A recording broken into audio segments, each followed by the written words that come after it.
예수의 탄생설화, 유아학살 사건, 여러분들 기억나실 겁니다. 그래서 동방박사가 가서 경배를 하고 돌아오는 길에 헤롯에게 이야기를 안 하고 싹 도망을 가보니까 헤롯이 화가 났어요. 그래서는 베들레헴에 있는 2살 이하의 남자아이들은 다 죽여라! 이런 이야기가 있었어요.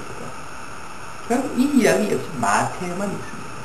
마가나 누가는 이 이야기를 전혀 언급조차 하지 않아요. 그리고 그 유아학살 사건 이야기를 하면서 마태는 예레미야 선지자의 성서에 나와 있는 부분을 그대로 따가지고 옵니다. 그래서는 이렇게 이야기해요. 라마에서 울부짖는 소리가 날 것이다. 라헬이 자식을 잃고 운다. 라고 하는 예언. 하지만 이 예언은 유아학살에 대한 것이 아니라 예레미야를 통해서 너희들이 지금은 울지만 회복될 것이다. 라고 하는 예언을 하나님께서 그의 입을 통해 들려주신 것이었습니다. 하지만 마태는 이걸 가지고 와요. 가져다 붙여놓고 봐라, 이 예언이 맞지 않느냐. 그런 이유로 예수는 그리스도, 메시아다라고 하는 부분을 강조하게 되는 거죠. 이런 정황을 근거로 해서 볼 때 마태는요, 유대교적 입장에서 하나님 야훼를, 유대인들이 가지고 있는 하나님이라고 하는 그 존재의 개념을, 그를, 야훼를 수식어 없이 아버지라고 부르는 것에 있어서는 자기 스스로도 거부감을 갖고 있지 않았나 그런 생각을 하게 됩니다. 혹시 그렇지 않았다 하더라도 지금 마태와 함께하고 있는 교회, 유대교의 교인들이 주로 중심이 되어 있는 그 교회로부터 하나님을 아버지라고 부르는데 수식어 없이 아버지라고 부른다고 하면 거기에서 발생할 수 있는 반발을 스스로 극복하기 힘들었을 수도 있었을 것입니다.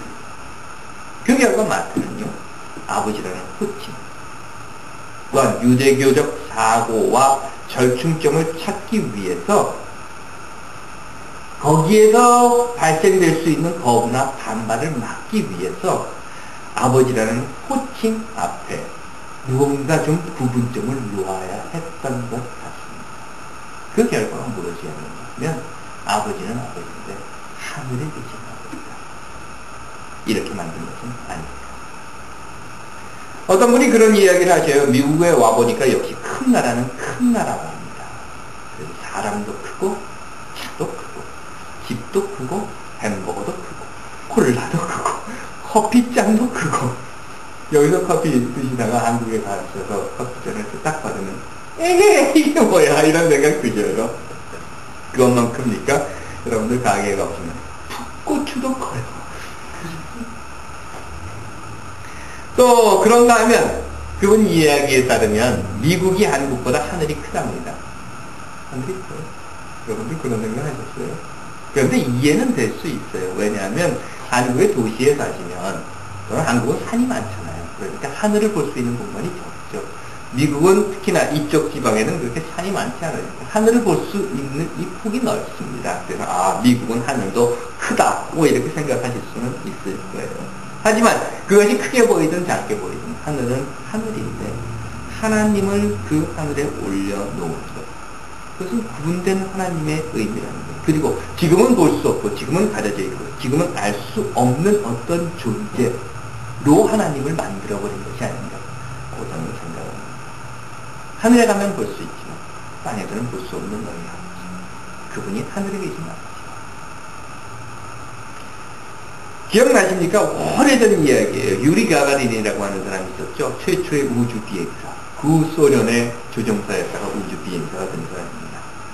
가가린이 우주 여행을 하고 돌아오니까 프루시초프가 비밀리에 부르더랍니다. 불러서 물어보는 거예요. 야, 너 하늘에 가보니까 저 우주에 올라가 보니까 하나님이 있든? 그래서 가가린이 이렇게 대답을 했다고 합니다. 예, 올라가 보니까 하늘에 하나님이 있어요. 프루시초프가 그럴 줄 알았어. 그 대신 어디 가서 절대로 이 이야기는 하면 안 돼. 그러더랍니다. 유럽을 방문하는 중인데 교황이 부르더래요. 참 불러서 너 하늘에 올라가보니까 하나님이 있든? 그러더래요. 가가린이 프루시초프가 시킨 대로 아니요 없어요. 그러니까 교황이 하는 얘기가 그럴 줄 알았어. 어디 가서 절대로 이야기하지 마. 그러더랍니다. 우스갯소리죠. 하나님은 하늘에 있는가? 정말 하나님은 하늘에 있어야 합니다. 그렇다면 하나님이 있는 나라 역시 하늘나라여야 합니다. 그러니 지금 이렇게 기도해라. 열심히 하늘에 계신 우리 아버지라고 부르면서. 하지만 그 아버지는 하늘에 계시다. 그러니 너희가 지금 열심히 부르고 기도는 하지만, 아니, 할 수는 있지만 볼 수도 없고 만질 수도 없고 알 수도 없다. 왜? 저기 하늘에 계십니다. 이렇게 말해야 한다고 하면 이것이 여러분들이 믿어야 하는 믿음의 대상될 수 있는 것이니까. 도마복음서라고 하는 것이 있습니다. 오늘 우리 성서는 가지고 있지 않아요. 그런데 도마복음서라고 하는 것은 예수의 어록이라고 불리우는 복음입니다. 도마복음서 안에는 앞뒤 상황이라든가 뭐 어디에서 어디로 갔다거나 무슨 누구에게 뭘 했다거나 이런 이야기, 어디에서 태어났다거나 어떻게 죽었다거나 뭐 부활했다거나 이런 상황 설명이 하나도 없습니다. 다만 예수의 이야기만 쭉 연결해 놓은 복음서예요. 그 도마복음서의 한 부분을 제가 읽어드릴게요. 만약 너희 인도자들이 너희에게 말하기를 보라 아버지의 나라가 하늘에 있노라 라고 하면 공중의 새들이 너희를 앞설 것이요 만일 그들이 너희에게 말하기를 아버지 나라가 바다에 있노라 한다면 물고기들이 너희들을 앞설 것이다.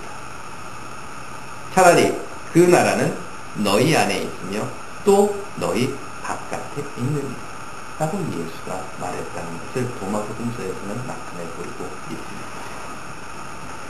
아버지의 나라가 있는 곳이 하늘이 아니듯이 아버지가 있는 곳이 하늘일 수 또한 없는 것이라고 저는 생각합니다. 여러분들은 어떠십니까? 여러분들은 기도하실 때 또는 누군가 여러분들이 믿는 절대자 하나님을 찾을 때 그가 하는 깊은 곳 저기 어디라든가 또는 저 바다 깊은 곳 어디에 있는 그런 존재라고 생각하고 기도하며 찾고 계십니까?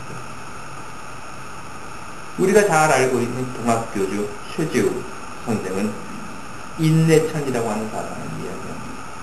하늘이 내 안에 있다. 하나님이 내 안에 있는 하나님 이제는 더 이상 신의 영역과 사람의 영역이 구분된 존재가 아니. 그래서 내가 나의 아버지요 나의 부모라고 부를 수 있는 그의 존재라고 하면 그리고 나와 떨어져 있는 어떤 부모가 아니라 그래서 저기 하늘에 있는 어떤 부모라든가 바다 깊은 곳에 있는 부모가 아니라 지금 나와 함께하는 부모라고 내가 믿고 생각을 한다고 하면 마태는 어떤 이유에서였든지 하나님 존재의 위치를 하늘로 규정하고자 했지만 그래서 그로 인해서 하늘에 계신 아버지와 땅에 계신 아버지라고 하는 것을 선을 그어 놓았지만 이제 저는 제가 믿는 하나님은 하늘에 계신 분입니다. 또는 바닷속 깊은 어디에 있는 그분이 아니라 여기 이 땅에 그리고 내 안에 내 삶에 함께 계신 존재라고 믿는 것입니다.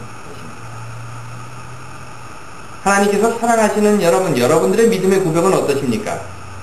하늘을 우러러보면서 하늘에 계신 아버지, 하늘에 계신 어머니, 하늘에 계신 하나님 그분을 찾는 것이 여러분들의 신앙의 고백이신지 아니면 지금 이 땅에서 우리와 함께하는 아버지요 어머니인 그 하나님을 찾는 것이 여러분들의 신앙의 고백인 것입니다.